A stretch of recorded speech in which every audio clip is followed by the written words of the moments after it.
Y como cada sábado, como es habitual, es grato conversar a esta hora, tomar contacto vía Zoom con el doctor Gerbe Cuba García. Él es un especialista en política de salud pública, columnista del portal El Montonero.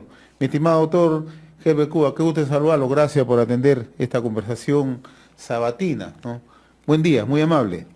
Muchas gracias por la invitación y un saludo a través suyo a todos los peruanos. Antes de analizar la situación sanitaria, fundamentalmente el tema COVID en el Perú, me gustaría un poco que nos ayude a comentar, ¿no?, lo que el presidente Castillo ha considerado el principal logro de su gestión en estos primeros 7 meses de gobierno. Lo dijo ayer en una entrevista concedida a César Gilera a través del semanario Gilera en esos 13, ¿no? El presidente ha dicho que la vacunación es el principal logro de su gestión hasta el momento, ¿no? ¿Cómo ve usted este tema? ¿Lo considera así, que es el principal logro? Sí, en primer lugar me gustaría hablarle del contexto en que se da esta entrevista, que creo que es sumamente importante para el país.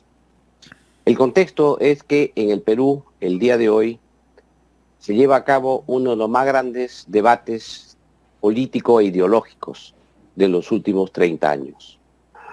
El día de hoy, las fuerzas políticas, todas, se encuentran en una confrontación ideológica para ver el modelo que debe tener el Perú hacia el futuro. Y cada día los espacios del debate se han ido llenando por las fuerzas políticas, de tal manera que ese vacío que tenía antes la izquierda del debate ideológico ya no existe. Ahora cada uno de los lugares donde se debate, en el tema universitario, en el tema de la salud, en el tema de la educación infantil, en el tema de la minería, todos los temas del quehacer sanitario del quehacer político llevan un enorme debate. En eso, el gobierno, desde el inicio del 28 de julio, ha ido perdiendo el debate ideológico en modo consistente, y esto se ha plasmado en que se han ido dando inclusive normas en el Congreso de la República que han ido acotando de alguna manera el lugar ideológico que debe circunscribirse el gobierno.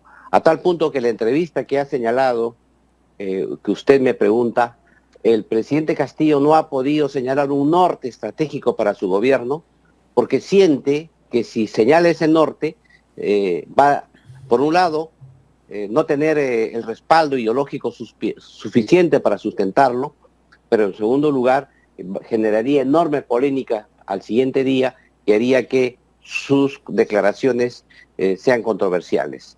Por eso es que se ha limitado a lugares comunes, a frases hechas, a algunas consignas para sus huestes, en la palabra pueblo, temas constituyentes, etcétera, pero que él sabe perfectamente que no tiene la fortaleza ideológica suficiente para llevarlas a cabo. Una toma de posición abierta contribuye a mayor polarización en el país.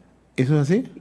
Es así, pero no solamente es una toma de posición, sino para tomar posición tienes que fundamentar tu posición, tienes que justificar su posición. Y cada día que pasa, tienen cada día menos elementos para poder justificarla. El debate ayer en el Congreso de la República, por ejemplo, para la votación por insistencia de la ley que acota el tema del referéndum, o que reafirma, no más que acota, reafirma el tema de que cualquier referéndum tiene que ir por la vía del Congreso de la República, ha demostrado realmente el debate, la superioridad que hay ya en las fuerzas políticas sobre las decisiones que podría plantear desde el gobierno. Por otro lado, también los escenarios del debate político abandonado por los partidos políticos en modo tradicional, yo creo que han retomado. Y esa es una noticia muy saludable, que haya debate político, que haya un debate ideológico, que se plantee justificación para las medidas que hace el gobierno, y por otro lado, se justifique incluso el tema fundamental, el tema de la DEVIAC. Usted sabe que en el tema de la DEVIAC, por ejemplo, el gran debate que se tuvo fue una controversia entre el uso político que se daba a la DEVIAC en la vía nacional. El día de hoy, ¿qué vemos? Un gran debate en torno a la DEVIAC. Y es probable que ese tema, por ejemplo, va a tener inclusive cambios políticos importantes. Mi pregunta inicial era, ¿Considera usted que, tal como lo afirmó ayer el propio presidente, que el principal logro de este gobierno es la vacunación? Yo creo que es un logro que hay que matizarlo, porque es evidente que la cifra general del 85% de vacunados es importante. Sin embargo, cuando uno ve el detalle y señala qué falta vacunar y qué ha ocurrido en el proceso de vacunación, uno puede ver una serie de problemas. En primer lugar, estamos en que todavía hay una baja cobertura en las poblaciones nativas originarias, altoandinas y comunidades dispersas. En segundo lugar, estamos en una severa controversia con el vencimiento probable de unas vacunas que el Perú ha adquirido, que no son poca cosa y que probablemente si ningún país lo recibe como donación, van a ser pérdidas para el erario nacional. Y en tercer lugar, hay que señalar también que no hay una capacidad comunicacional importante, coherente ante la población para expresar las necesidades de la vacunación de la tercera dosis, ni continuar con las medidas sanitarias que se tienen. Y aquí hay algunos aspectos que los señalamos aquí como críticas, el tema de las playas, que lo conversamos, y las piscinas. Luego hablamos de la innecesaria ampliación del toque de queda desde las 11 de la noche hasta las 4 de la mañana. Luego señalamos también el tema de los aforos que había y, en los lugares cerrados. Y por último, cuestionamos inclusive algunos informes que se hicieron en relación a la pandemia. Y aquí me quiero referir concretamente al informe que ha hecho el CDC del MINSA, que es sobre la inteligencia sanitaria del día 18 de enero del 2022. Y ahí que señala que a pesar de que ya se tenía previsto la tercera ola, incluso con una elaboración de escenarios, sin embargo, hay substock de medicamentos en áreas críticas como unidad de cuidados intensivos, unidad de cuidados intermedios, e inclusive ha habido queja de los ciudadanos en relación a medicamentos que están en las farmacias, como el simple paracetamol. Por ese motivo, el gobierno, como respuesta a eso, una vez más dijo pues que va a haber con topes a los precios de los medicamentos para evitar que el sector privado eleve los precios innecesariamente o especule con ellos, cuando el responsable del abastecimiento de toda la logística para la pandemia es el Ministerio de Salud y es el sector público. En consecuencia, mal se puede echar la culpa al sector privado de las actividades que hace de modo incorrecto o ineficaz en el sector público. Y el tema que más complica a esto es que se malinforma porque se señala que hay 34 fármacos que tienen que deben estar en modo obligatorio en los anaqueles de las farmacias privadas. Esos 34 fármacos solo que estén en los anaqueles se les exige al sector privado, pero no se les exige a las farmacias del sector público, por un lado. Y en segundo lugar, tener esos fármacos en los anaqueles significa inmovilizar dinero, y ese dinero se va a luego traspasar al comprador. Es inevitable que estos precios suban por ese motivo. Pero lo más grave del tema es que esos 34 fármacos no redundan en modo general en el impacto de la salud pública en el país, porque son solo 34 fármacos. O sea, es un enorme esfuerzo de control que hace el gobierno de fiscalización para 34 fármacos, lo que es evidente que el costo-beneficio de la gran inversión en control no representa un argumento favorable para realizarlo. Pero además, el Perú no tiene control de precios. No es posible decir, señores, vamos a hacer control de precios, porque ahora en la pandemia se me ocurre a mí que los medicamentos van a subir de precio. Claro que van a subir si es que hay escasez, Escasez inducida por la mala gestión o la insuficiente logística del gobierno. Y por lo tanto, si los precios suben, será por la escasez o porque mayor demanda, porque eso es parte de una economía social de mercado. Eso no quita que puede haber grupos especuladores, etcétera, que ya aprovechan la circunstancia. Pero eso no da pie a lo que señala el ministro, que finalmente debemos ir a los topes de los precios de los medicamentos. Este tema es un tema ideológico que se va a tener que debatir ampliamente. Es probable que estas discusiones se lleven también al seno de los partidos políticos, al seno del Congreso de la República, y se genere toda una posición social frente a este tipo de recursos fáciles que a veces acuden algunos miembros del Ejecutivo. Ahora, doctor Cuba, en este tema de los medicamentos, ¿no? ¿Cuál debe ser la mejor salida que se puede encontrar, ¿no? Considerando lo que usted manifiesta, ¿no? Estamos en una economía social de mercado, ¿no? No hay control de precios, ¿no? Pero en una emergencia sanitaria, ¿qué medidas deberían adecuarse o qué medidas deberían adoptarse en todo caso, ¿no? Mire, el gobierno tiene a su cargo 8.300 establecimientos de salud a nivel nacional y cada uno tiene su farmacia.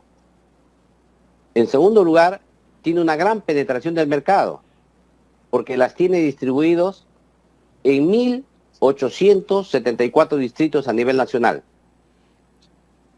En tercer lugar, si los precios si el gobierno tiene abastecida todas estas farmacias, toda esta cadena de farmacias a nivel nacional, son como un ancla que jala el precio hacia abajo y permite de alguna manera regular el mercado a través de la oferta de los productos que tiene el sector público. En cuarto lugar, la pandemia es un problema de salud pública, es un hecho de político, económico y social. Por lo tanto, es una responsabilidad del Estado suministrar los bienes necesarios para luchar contra esta pandemia. Y por lo tanto, entonces, todos estos medicamentos que se requieren deberían ser suministrados por el Estado en modo gratuito a nivel nacional, y tiene la cadena para hacerlo. Por otro lado, también hay que señalar que las cadenas de boticas y farmacias cumplirán un rol complementario en la medida en que hayan vacíos en esta cadena de suministro que tiene el Estado o el gobierno para abastecer los medicamentos. Lo que no se le puede decir al sector privado es que pueda reemplazar al Estado en una actividad de salud pública tan importante como la lucha contra la pandemia. En efecto. Aprovecho estos minutos que nos faltan, doctor Cuba, para hacerle una pregunta que me la están transmitiendo desde Cajamarca, ¿no? Y le voy a dar el contexto para efecto que usted nos pueda ofrecer una respuesta desde el aspecto sanitario, el aspecto médico, pero también que tiene que ver con el contexto de actualidad, con el contexto político, ¿no? Resulta que en las últimas semanas en el Perú se han generado una sucesión de hechos de conflictividad, ¿no? Primero vimos lo de Ayacucho, la quema de un campamento minero, luego hemos visto lo que ocurrió en Antamina, en Ancash, luego hemos visto lo que ocurrió en Cerro Lindo, en Chincha, en Ica, hace poco los sucesos del corredor minero del sur, y ahora todo esto, la zona de violencia se intenta trasladar hacia Cajamarca, a la zona de Hualgayoc, ¿no? Específicamente donde hay un proyecto Andanorte, ¿no? Que resulta que en toda esta agitación, en toda esta promoción, en toda esta propaganda contra los proyectos de inversión en el país, surge una convocatoria del propio prefecto regional, ¿no? Y me están dando el nombre, ¿no? Del señor Edward Lenin Chuquilín Hernández, el prefecto regional de Cajamarca. Está convocando él para el día 25, en plena emergencia sanitaria, a una movilización, ¿no? En Hualgayoc, ¿no? Con presencia de representantes del Estado, con presencia de representantes de la sociedad civil, de los frentes de defensa, ¿no? O sea, esto es pertinente. Por un lado, el Estado demanda que se manejen con de manera más adecuada los controles de bioseguridad, de protocolo. Y por otro lado, el representante del presidente de la República, que es el prefecto regional, convoca a una movilización a través de un documento público, ¿no? ¿Esto cómo interpretarlo? Mire, cuando yo inicié hoy día la entrevista, le expliqué a usted que estábamos en un enorme debate político ideológico en el país. Y la expresión de ese debate ideológico en el país es el resultado de todos los temas políticos que hay abajo. Mire usted, hay hechos que no pueden pasar por alto. Uno, que el propio presidente de la República en la entrevista a César Hildebrand le ha dicho el ejemplo de Chile para la Convención Constituyente chilena. Luego, en el discurso de ayer, en el discurso de los miembros de algunos congresistas, han señalado todo el tema de agitación política, inclusive de violencia que se puede generar en el Perú, si se cierran las puertas a una asamblea constituyente. En tercer lugar, la prensa ha desnudado que ha habido una serie de designaciones a partir del Ministerio del Interior de prefectos que tienen una orientación política definida. En cuarto lugar, se ha hecho notorio la falta de firmeza del Estado frente a las protestas populares en los lugares de hay conflictividad antiempresarial. Entonces, lo que uno observa, si uno mira esto en panorama, es, muy bien, estamos perdiendo el debate político, estamos perdiendo el debate de las palabras, tenemos que prepararnos para el debate de las acciones. Y esto es lo que está ocurriendo hoy día en el país. Ahora, si uno esto lo pone en el contexto, la pandemia va a significar una anécdota para los temas políticos de fondo, porque estos temas políticos va a ser lo que ocurrió, por ejemplo, con las marchas que hubo en Lima en su momento, en que a pesar de la pandemia salía la gente a marchar y vimos los picos de la segunda ola. Luego, igual va a pasar en esto, va a haber una exposición de la gente, se van a aglutinar las poblaciones, va a haber un incremento en los contagios, va a haber un incremento de la pandemia, pero esto va a ser el resultado de esta polarización, que ya no diría aquí polarización, sino veo ya quizá un consenso de la clase política nacional para el respeto del respeto de una economía social de mercado. Se nota la intención de la gran mayoría de fuerzas en el país de que el tema constitucional ya pase a un segundo plano y la gente pone como ya primer plano en la agenda el tema del desarrollo económico, el tema de la estabilidad económica social, el tema de la lucha contra la pandemia, el tema de empleo, etcétera. Y yo creo que eso es el tema que estamos hoy día en el debate. Sin embargo, quiero hacer un llamado a la población que la pandemia no ha concluido, que estamos en un pico alto de la tercera ola y por lo tanto tienen que tomar todas las precauciones del caso para evitar finalmente muertes en nuestro país. Pero en este caso, que una autoridad promueva estas concentraciones, estas movilizaciones, estas reuniones, ya resulta mucho más grave, ¿no? Es grave que desde el Ejecutivo de la más alta autoridad se señale y esto va a haber conflictos de esa magnitud, cuando debería ser al revés, hacer un llamado para que eso nunca ocurra. Sin embargo, creo yo que el Congreso de la República, de alguna manera, ya ayer se ha dado cuenta de la interpelación al ministro del Interior en el Congreso. Es probable que en la próxima sesión se apruebe ya el inicio de la interpelación y creo que de alguna manera son muestras que se dan para que el Perú pueda generar mecanismos de paz social y que estas autoridades que generan este tipo de conflictos deben ser llamadas al orden o tranquilizadas. Muy bien, doctor Herbert Cuba García, como siempre muy agradecido por esta comunicación habitual de los días sábados a través de RCR, Red de Comunicación Regional. Ha sido un gusto conversar con usted, muy amable. Un abrazo para todos una vez más. Gracias.